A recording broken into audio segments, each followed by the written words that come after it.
Michael Chandler sends out a tweet with a picture of he and Conor face to face, photoshopped, obviously. Just have to throw it out there. And writes 2022. And then Conor responds, and Conor says, I'm down at some stage for sure. Great fight the other night, Mike. Congrats. Mike replies, thank you, sir. It'll be my pleasure. See you soon. I mean, you brought up a good point. If you lost your last two, you shouldn't be calling anybody out. That's one. Two is, like by the time, like Mike's what, 35? He's 35 years old. Let's say Conor comes back summer of next year. Let's say sometime around September. Is when the fights start to ramp back up. Probably sometime around September next year. Mike's gonna be. I don't know who he's gonna fight between now and then, but he's got to get a win. That's for sure. He's got to get a win. Look, people were commenting in some of my posts that I had, and they're like, "Oh, you were shitting on Mike." No, I wasn't shitting on Mike. I'm just being honest with you guys. He fought stupid. He's good. He's a really good fighter. He has just been known to not fight smart his whole career. But that's what makes him a fun fighter to watch. And I'm not knocking him. I appreciate the fact because as a fan, as a fan of the sport and as a fan of his fighting style, okay, I appreciate that. But when it comes down to like, hey, you need to make proper decisions for your career after this. Like, hey, I want to keep making money because the UFC now is going to start cutting him. They're going to start thinking, we pay this guy a ton of money. And just so you guys know, yes, I do know what he's getting paid. I do know what he's getting paid. He's making a ton of money. They wanted to bring him over. Bellator decided not to re-sign him. They just let him go off of his contract. UFC went. They paid. They paid a lot. They paid a lot of money for him to come over. So at this part of his career, he needs to get a win. His one win over Dan Hooker, sure, it looked impressive. Short fight. Then his loss to Charles Oliveira. Everyone's losing to Charles Oliveira right now. No pain in that. But if he would have fought Justin Gaethje smart, I'm not saying he would have won, but it would have been a lot better of a fight for him in scenario situation had he wrestled early and tried to commit to those takedowns, not just try to get takedowns when you were injured and hurt. Josh, what are you talking about? What are you talking about? I had people telling me he did try to wrestle. It's like, no, he did not. He didn't wrestle. That is not trying a shot from afar is not you wrestling. Wrestling is something you commit to, and you are making it to where Justin Gaethje can't throw as much because he's having to now know every time this guy takes a step forward, he's looking to take me down, and you've got to just be committed to it. That would have been the smart game plan for Michael Chandler to win the fight against Gaethje. Gaethje pulled Chandler into exactly what he wanted, and that's a great job by Justin Gaethje in saying, "Hey, let's fight this stand-up fight. Let's go to war.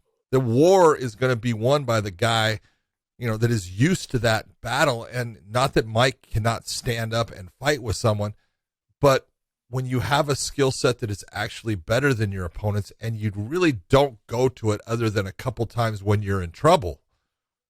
That's not being a smart fighter, and he didn't fight smart. And anytime you're walking forward with your hands down at your sides and letting a guy punch you in the face, if you got nothing against, as a fan, you liking that. I don't blame you. It's, wow, what? That's really cool. It's really cool, and it's really fucking stupid because that is not how you win a fight. As cool as the fans think it is, the judges look and go, "Oh, you got hit twice." Okay, that's all they're doing. What are you're giving it to your opponent? Every time he's doing the whole hand thing, come on, let's go. Hey, Justin was there to respond and say, okay. It's not like Justin was backing off of him. He was responding. So all of that doesn't do anything for you. It does things for the fans, but it doesn't do anything for you to win the fight. And there was a certain point in that fight, and it was after Michael got knocked on his ass with a good shot. He was hurt.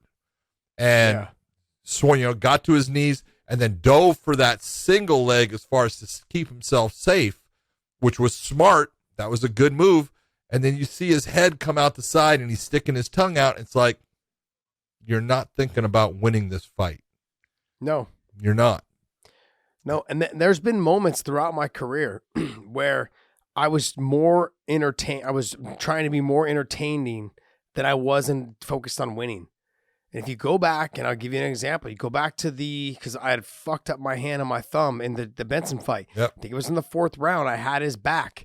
And instead of trying to fight vigorously to get the submission, I had his back, had one arm around his neck, and I'm over here cheering the crowd on. Stupid. I remember Just that. stupid. I wasted the I time wanted to tell you how in there. stupid you were. Yeah, I wasted the time in that moment to get the finish. And that, and in this situation, he was not. He was in no area to get the finish, obviously. Yeah. But I was more into getting the crowd going, getting them involved, and him looking to the side. You know, they had a shot of his face on the big screen there. He's sticking his tongue out. He just got rocked. Now everyone's like, "Oh, see, he wrestled." No, wrestling when you're rocked is not wrestling. That's survival. That's survival. Exactly. Thank you very much. Okay, and that's what the difference is.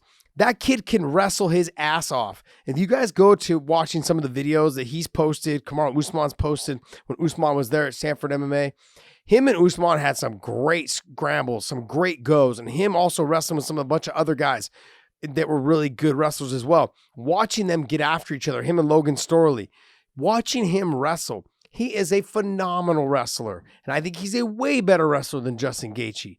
But you would have never have thought that, or never have ever assumed that watching him fight the other night. It just baffled me. It baffles me. It's always baffled me. And it's no more than look at the takedown. When he did get he tried for the big slam, and that's okay. I understand it. Mm-hmm. But what did you need in that situation? You needed control. Instead, you went for amplitude and explosion and the boom of, let me slam him. How many times does a big slam stop the fight? But very rare. Putting Justin on his back and having him on his back and keeping him on his back will get you that round. And if he had done that, look, he had won the first round. I don't care what one of the judges said. He had won the first round. Ridiculous, yeah. Okay. Yeah. Justin definitely won the second and the third round. And so, but in that position in the third round, hey, that could have been the difference maker. That's the difference in you winning the fight.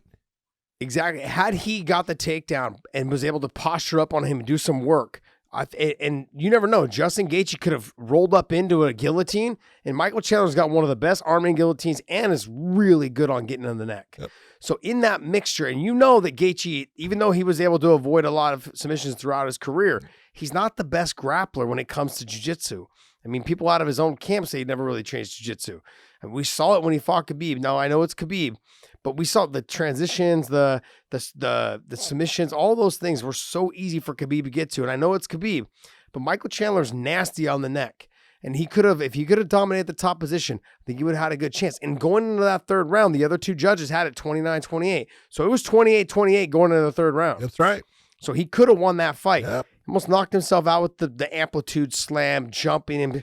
Almost knocked himself out. Now that can happen, but he could have taken him down, controlled the position, got to the back, controlled the top position, ground and pounded him out in the guard, whatever it was. He could have done a lot in that fight to win that fight. I don't want to say he gave it away. No, but he went for being exciting over being over smart. The win. That's right. Over the win. Yep. Anyways, in terms of the Conor fight, I don't think it's never going to happen. No. It's never going to happen. So I really don't want to entertain it. I don't think it is either. All right. Next. Instead, you just went on a 10-minute rant. Well, about Chandler's ability that he in his fight IQ is.